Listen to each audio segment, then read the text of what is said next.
Donc,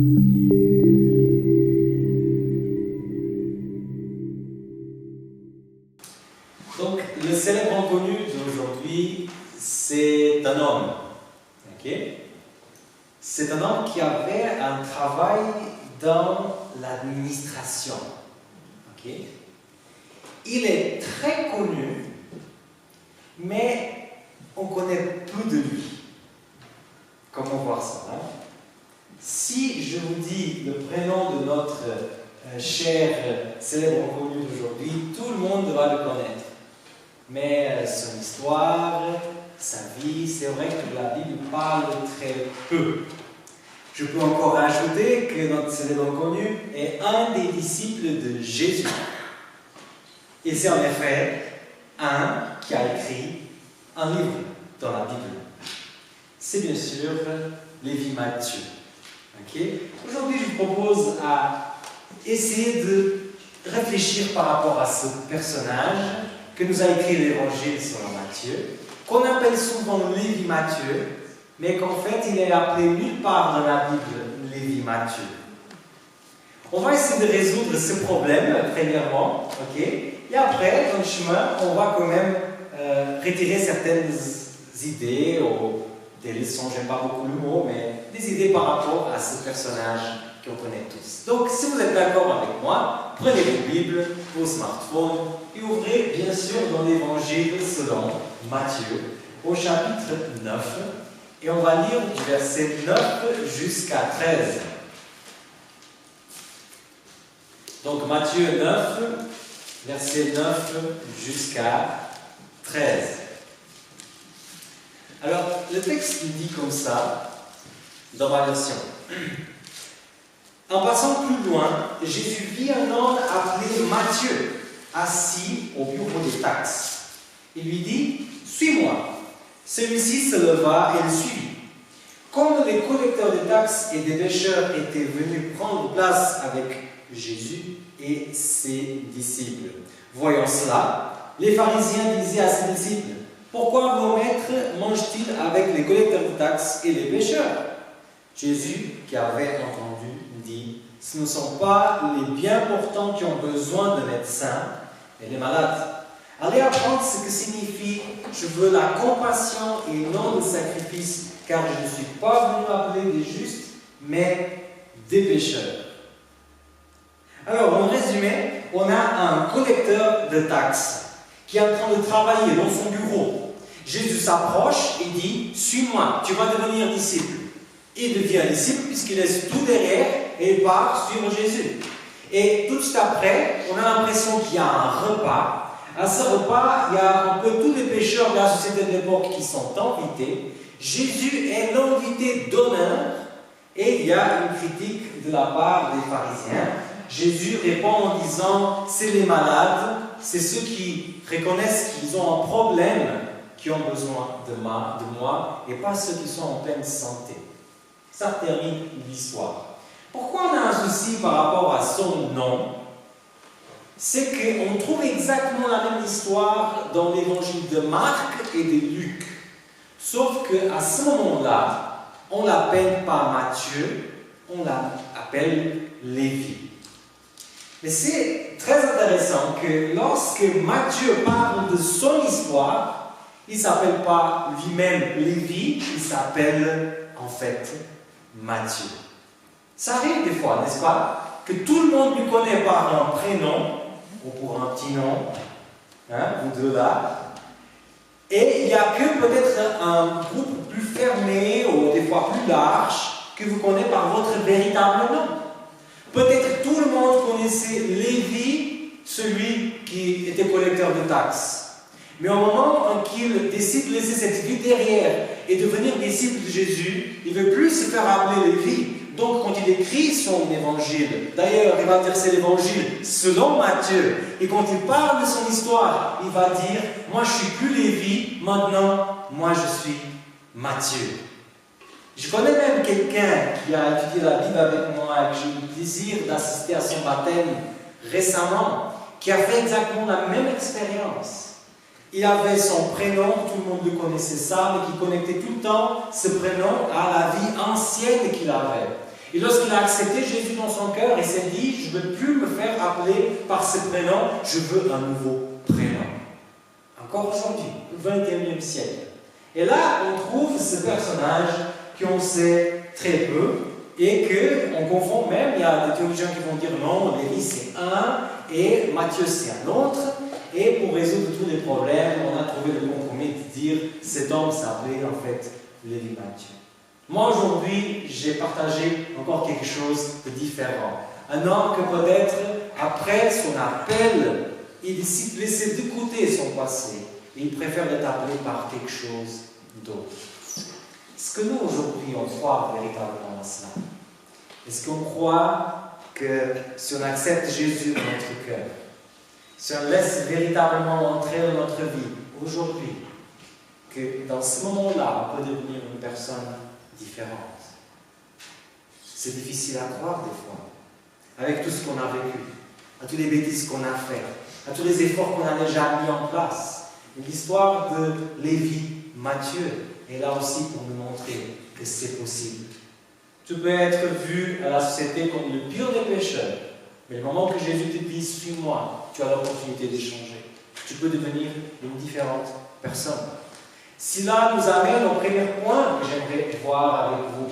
Il y a une grande différence entre ce qui est l'image de ce que les gens voient et ce que je suis véritablement. L'image et la vérité. La Bible nous dit, et ce texte très connu, je n'ai pas besoin de l'ouvrir, je le lis tout simplement, 1 Samuel chapitre 7, verset 7, « L'homme voit ce qui frappe à les yeux, mais le Seigneur voit quoi? Voit le cœur. Voit le cœur. » Des fois, c'est tellement facile d'avoir une étiquette, n'est-ce pas?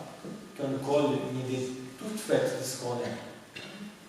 Mais heureusement que dans ce monde, même si on nous colle une grande étiquette, la plus méchante, la plus moche qui existe, il y a toujours un Seigneur qui voit le cœur et qui voit exactement ce qu'on est. J'imagine, à nouveau, extrapolation, mais j'imagine qu'à Capernaum, il n'y avait personne qui trouvait Lévi quelqu'un d'intéressant. C'était un sale traître. Certainement, il l'appelait comme ça. Le Talmud dit qu'en fait, un collecteur de taxes est la même chose qu'un assassin ou un voleur. Vous voyez comment il regardait cette personne. Tout le monde, certainement, passait devant lui, craché par terre, tournait le visage, parce que lui, un bon juif, avait tout abandonné pour servir Rome et soi-même. Quelqu'un qui en aurait plus d'espoir pour lui. Quand on passait, on dirait, oh, c'est lui, mon fils ne vient pas comme lui. Hein. Mais en fait, le Seigneur, au-delà de tous ces préjugés de l'époque, au-delà de tout ce qu'on pouvait penser, il va regarder Lévi et va voir un Matthieu, un évangéliste, un apôtre, un disciple. Intéressant comme le Seigneur, il n'a pas de préjugés. Et ça a été certainement difficile à l'époque pour Matthieu s'intégrer dans le groupe des disciples. Parce qu'un collecteur de taxes à l'époque, il doit avoir deux fonctions. Soit il taxe des biens agricoles ou des trucs comme ça, soit il est sur un pont, il fait les gens payer un passage.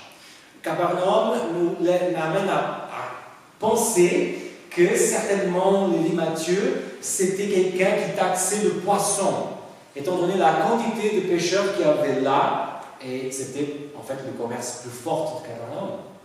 Donc vous imaginez, les 4 pêcheurs de Capernaum, donc Pierre, André, Jacques et Jean, qui sont déjà avec Jésus, et que tout d'un coup voient Jésus s'approcher là de l'office des poursuites de l'époque, hein, et de dire, toi, suis-moi. Et il n'a rien dit. Jésus, je ne peux pas l'appeler, on le connaît depuis qu'on est enfant. C'est un méchant, c'est un traître, il ne faut pas le mettre dans notre groupe.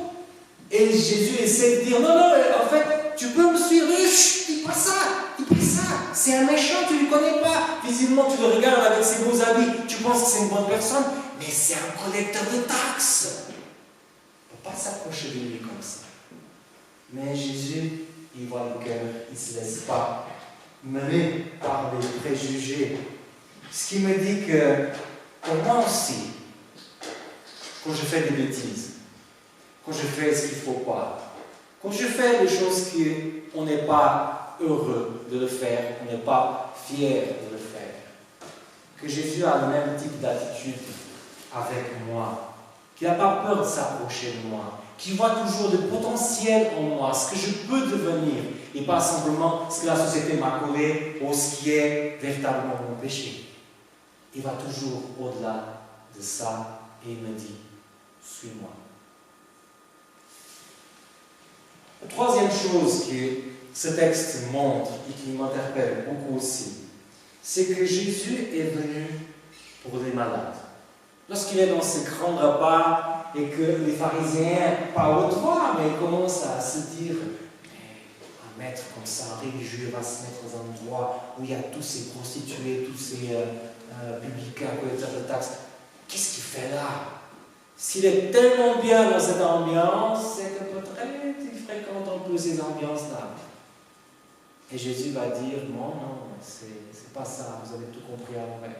Moi, je suis content là, parce que ces personnes, ils croient en moi et ils croient avoir besoin de moi. Aujourd'hui, les personnes qui sont décrites dans ce texte sont différentes.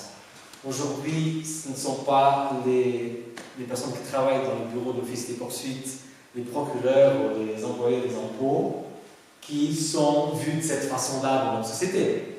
Si on aurait une personne dans notre communauté qui travaillerait dans un de ces types d'offices, nous, on n'allait pas le regarder de travers à cause de ça. Je pense. Mais il y a aujourd'hui des collecteurs de taxes à nous, aujourd'hui. Des personnes qui, s'ils entreraient dans notre communauté, s'ils viendraient tels qu'ils sont dans notre communauté, ça nous gênerait quand même un peu. Et je vais vous donner des exemples, les amis. Donc la Bible doit être actualisée. Les prostituées, encore aujourd'hui, si un jour qu'elles sont là dans la rue, en train de bosser, et que Jésus passe devant et qu'il dit « Suis-moi », et qu'elle demande à Jésus « Qu'est-ce que je peux faire pour te suivre ?» Va à l'église adventiste La Chaux-de-Fonds. Et qu'elles viennent du boulot, telles qu'elles sont habillées, et qu'ils viennent ici, et qu'en plus on les connaît tous, parce qu'on l'a vu dans la rue depuis qu'on est petit ici à la ville. Et qu'elle vient, et qu'elle s'assoit là, et qu'elle a du mal à mettre ses jambes parce qu'il y a tellement peu de choses pour couvrir. Je peux vous assurer que membres et pasteurs seront gênés de cette présence-là. On va se dire, mais qu'est-ce qui se passe ici? Il y a quelqu'un qui dit que non, et la personne qui dit non, j'en suis sûr que ce serait la dernière à juger. Mais je vais vous donner deux autres choses. Un couple d'homosexuels entend la voix de Jésus. Jésus dit, suis-moi. Et ils se disent, ok, où est-ce que je peux te suivre?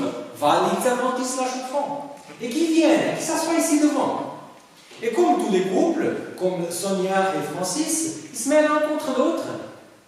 Et tout d'un coup, l'un commence à me faire des petits trucs là, dans le cheveu. J'en suis sûr que vous n'écouterez plus la prédication là. Vous serez tous en train de regarder.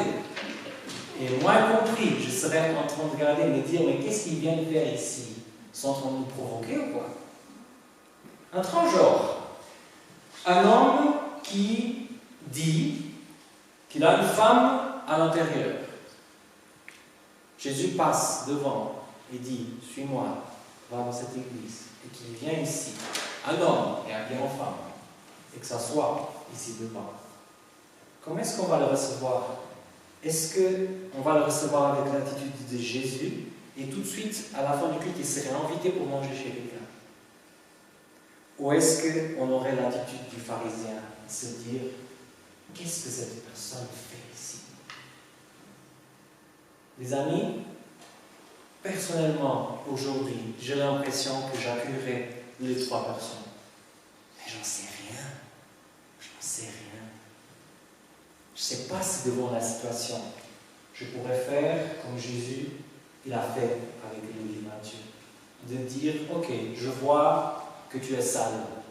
Je vois que ce que tu as fait jusque-là, c'était horrible. mais je vais croire en toi. Je vais pas t'interdire d'être ici. Je vais cheminer avec toi. Je ne vais pas te faire sentir que tu es différent de moi, parce que nous tous, on est des pécheurs. Pareil.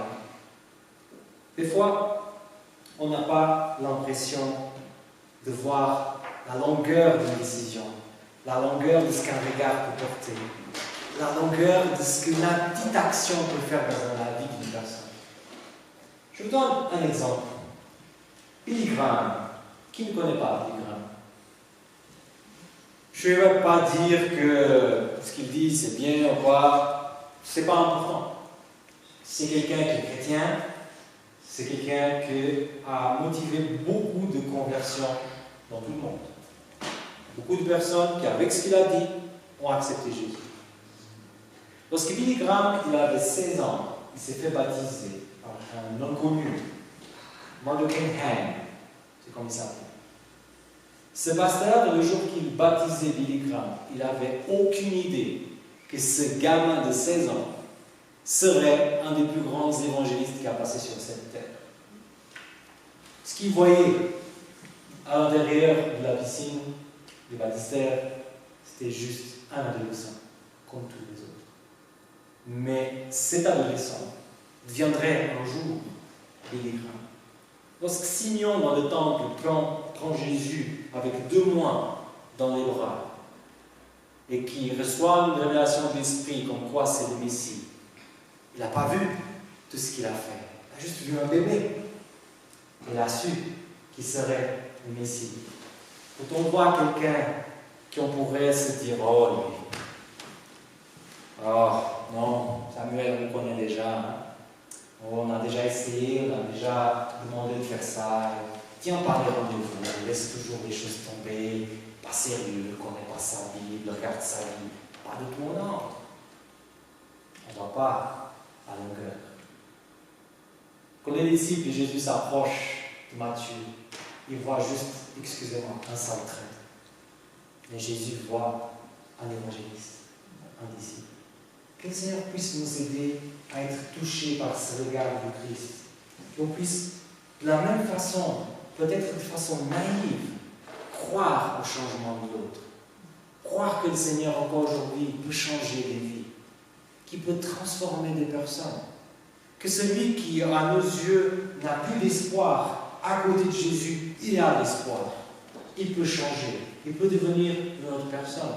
Et qu'inondé par cette action du Christ, on puisse devenir des chrétiens et une église accueillante pour tout le monde. C'est ce que je pense que le Seigneur rêve pour nous tous. C'est ce que je pense que le Seigneur rêve aussi pour ma vie. C'est pour cela que c'est la prière que j'ai pour moi, mais aussi pour vous. Amen.